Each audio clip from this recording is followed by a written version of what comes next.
کیا خلافت میں پہلا حق حضرت علی کا تھا؟ بالکل نہیں، پہلا حق سیدنا ابو بکر کا تھا، پھر حضرت عمر کا تھا، پھر حضرت عثمان کا تھا، پھر حضرت علی کا تھا۔ حضرت علی نے بھی کبھی نہیں کہا کہ میرا پہلا حق تھا۔ آپ پتہ نہیں کیوں تکلیف میں ہیں۔ وہ تو ان کے وزیر رہے، ان کے ساتھ رہے، ان کے مل کے اسلام کا کام کرتے۔ ایک جگہ مجھے دکھا دو کہ حضرت نے فرمایا ہو کہ میں پہلا حق تھا میرا مجھ سے چھین لیا گیا ہے۔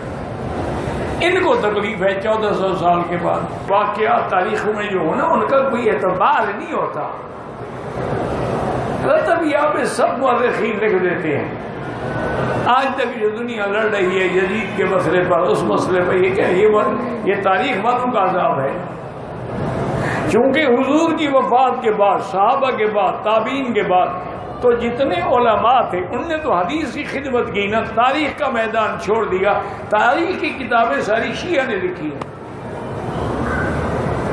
جتنی تاریخ کی بڑی بڑی کتابیں وہ شیعہ، اس لیے ان ظالموں نے اب اس کے اندر ایسا مواد ڈالا ہے کہ قیامت تک لوگ لڑتے رہیں۔